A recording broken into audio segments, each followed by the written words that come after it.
Lionel মেসিকে ছাড়াই খেলতে নামলো আর্জেন্টিনা, কিন্তু দিন শেষে লিওনেল মেসির গোলেই পুরো 3 পয়েন্ট নিয়ে রাউন্ড অফ 32-তে গেল আর্জেন্টিনা। গ্রুপ পর্বের শেষ দিন আরো বেশ কিছু নাটকীয়তার পর চূড়ান্ত হয়েছে রাউন্ড অফ 32 লাইন আপ। আর সেসব খবর নিয়ে হাজির হয়েছি যুগান্তরের বিশ্বকাপ আয়োজন 90 মিনিটসে। আমি ফয়সাল মিটমিট।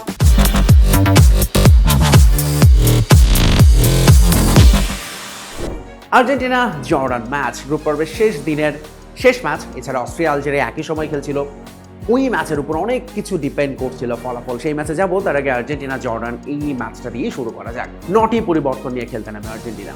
কোচ স্কালোনি আগেই জানিয়েছিলেন লিওনেল মেসি থাকছেন না শুরুর একাদশে, এবং শুরু থেকে দেখা যায় যে শুধুমাত্র লাউতারো মার্টিনেজ এবং এমিলিয়ানো মার্টিনেজ, এই দুই মার্টিনেজকে রেখে পুরো বেঞ্চের দলটা নামিয়ে দেন স্কালোনি। লক্ষ্য আসলে রাউন্ড অফ 32 নকআউটের আগে তার বেঞ্চের শক্তি ঝালাই করে নেয়, এবং সেটাতে দারুণ দারুণ খুশি হওয়ার কথা কোচ স্কালোনির। কারণ প্রত্যেকেই পারফর্ম করেছেন এই ম্যাচে আর্জেন্টিনার। স্পেশালি নজর কেড়েছেন যারা। লো সেলসো ফ্রি কিক থেকে গোল করেছেন, এবং তিনি এই বিশ্বকাপে আর্জেন্টিনার হয়ে লিওনেল মেসির পরে প্রথম গোল স্কোরিং এর খাতায় নাম লেখালেন। এই বিশ্বকাপের 6 নম্বর গোলটি আসে তার পা থেকে। এর আগের 5টি গোলই করেছেন লিওনেল মেসি। এই ম্যাচে তিনি একাদশে ছিলেন না বটে, কিন্তু যতবার তাকে স্ক্রিনে দেখাচ্ছিল পুরো স্টেডিয়াম যেন ফেটে পড়ছিল।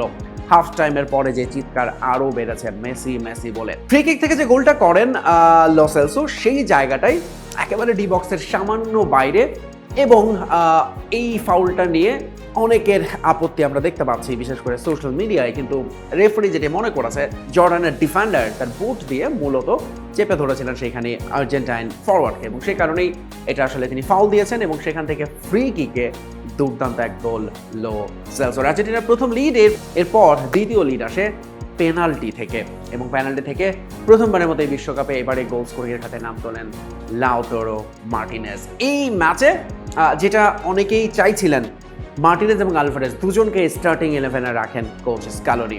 এছাড়া তিনি ঝালাই করে নেন লিওনেল মেসির জায়গায় নিকো পাস, যাকে নিয়ে এত আলোচনা। তবে নজর কেড়েছেন বরাবরের মতোই লো সেলসো। আরেক উইংয়ে সিমিওনের পুত্র সিমিওনে খেলেছেন।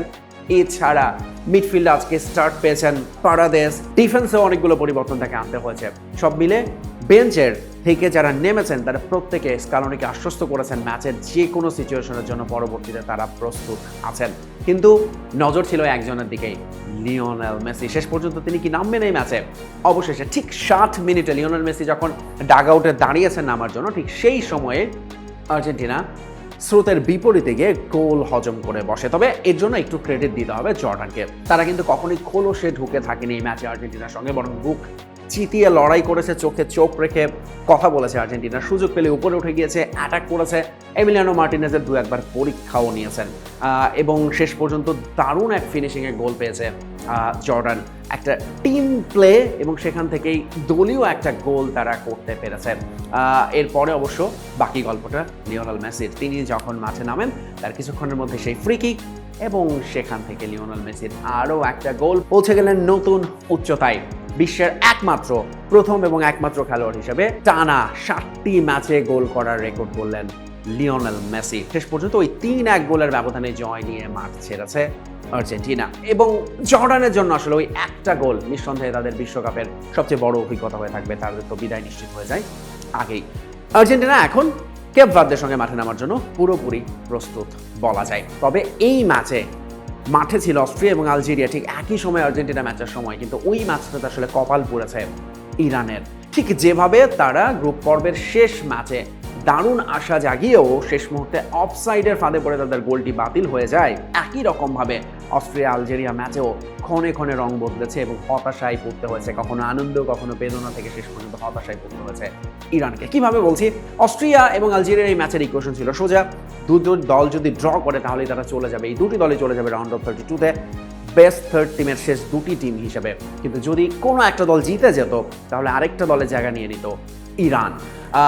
এটার অস্ট্রিয়া শুরুতেই গোল পেয়ে যায়, প্রথমার্ধে আবার সমতা আনে আলজেরিয়া, দ্বিতীয়ার্ধে আবারও অস্ট্রিয়া লিড নেয়, আলজেরিয়া আবারও সমতা আনে, এবং এ পর্যন্ত মনে হচ্ছিল ঠিকঠাক আছে। 90 মিনিটস পর্যন্ত যখন সমস্ত আশা শেষ, এই সময় ইরানের হয়ে, আলজেরিয়ার হয়ে আশা জাগিয়ে তোলেন তাদের দলের সবচেয়ে বড় তারকা রিয়াদ মাহরেজ। দারুণ এক গোল করেন, এবং তখন রীতিমতো উৎসব আলজেরিয়া তো বটেই, একই সাথে ইরানে।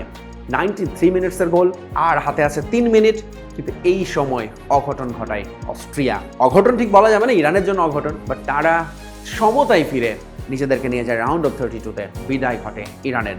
সো এরই সাথে এই ম্যাচটা দিয়ে আসলে মূলত রাউন্ড অফ 32 লাইন আপ পুরোপুরি প্রস্তুত হয়ে গেল। অস্ট্রিয়া এখন খেলবে স্পেনের সঙ্গে, আলজেরিয়া মুখোমুখি হবে সুইজারল্যান্ডের। তবে লিওনেল মেসি নামার কয়েক ঘন্টা আগে মাঠে নেমেছেন ক্রিশ্চিয়ানো রোনালদো এবং তার দল পর্তুগাল, এবং বেশ হতাশ করেছে পর্তুগাল। কলম্বিয়া গ্রুপ ফেভারিট হয়ে গ্রুপ চ্যাম্পিয়ন হয়ে চলে গেছে পরের পর্বে, কিন্তু পর্তুগালের এই ম্যাচে একেবারে ম্রিয়মান পারফরমেন্স, আরও একবার যেন নিজেকে হারিয়ে খুঁজেছেন ক্রিশ্চিয়ানো রোনালদো। ফার্স্ট হাফে তাও কিছুটা সুযোগ তৈরি করতে পেরেছিল পর্তুগাল এবং রোনালদো, কিন্তু সেই ক্ষিপ্রতা, সেই গতি যেন রোনালদোর কাছ থেকে, সেই ফিনিশিংয়ের নিখুঁত টাচ যেন মিসিং ছিল। পুরো ম্যাচেই কলম্বিয়া আধিপত্য ধরে রেখেছে, 24টা শট নিয়েছে তারা, তার বিপরীতে অর্ধেক শট গোলের দিকে নিতে পেরেছে পর্তুগাল। খুব একটা যেন চেষ্টাও ছিল না তাদের জয়ের। ড্র করলে যেখানে নিশ্চিত হয়ে যাচ্ছে পরের পর্ব রাউন্ড অফ 32, শুধুমাত্র জিতলে গ্রুপ চ্যাম্পিয়ন হওয়ার সুযোগ ছিল, কিন্তু পর্তুগালের খেলা একবারও মনে হয়নি এই ম্যাচটা তারা জিততে পারে কোনোভাবে। বরং কলম্বিয়া নিজেদের দুর্ভাগা ভাবতে পারে, শেষ মুহূর্তে একটা গোল তারা পেয়ে গিয়েছিল যেটা অফসাইডের কারণে বাতিল হয়ে যায়। এই ড্রয়ে গ্রুপ চ্যাম্পিয়ন হিসেবে কলম্বিয়া এখন রাউন্ড অফ 32-তে মুখোমুখি হবে ঘানার, আর পর্তুগাল মুখোমুখি হবে রাউন্ড অফ 32-র অন্যতম big match, high voltage match ক্রোয়েশিয়ার সঙ্গে। তার আগে অবশ্য মাঠে নেমেছিল ইংল্যান্ড ক্রোয়েশিয়া এই দু দলই, এবং সেখানে ইংল্যান্ড অনুমিতভাবেই জয় পেয়েছে, তবে বেশ কষ্টার্জিত জয় পেয়েছে পানামার সঙ্গে। 2-0 গোলে জয়ে গ্রুপ লিডার হয়েছে তারাও। তাদের এখন প্রতিপক্ষ হবে DR কঙ্গো। একই সময়ে ক্রোয়েশিয়া ঘানা ম্যাচে সহজ জয় পেয়েছে ক্রোয়েশিয়াও, 2-1 গোলের জয়ে তাদেরও নিশ্চিত হয়ে গেছে রাউন্ড অফ 32। যেটা বললাম, পর্তুগালের মুখোমুখি হবে তারা, ঘানা খেলবে এখন ইংল্যান্ডের সাথে। দিনের আরও একটা ম্যাচ ছিল যেটাতে কঙ্গো হারিয়ে দিয়েছে উজবেকিস্তানকে। এই ম্যাচে ফেভারিট ছিল তারাই, তবে শেষ পর্যন্ত উজবেকিস্তান একটা গোল পেলেও 3-1 গোলের হারে এই টুর্নামেন্ট থেকে বিদায় নিল তারা, আর কঙ্গো পৌঁছে গেল রাউন্ড অফ 32-তে।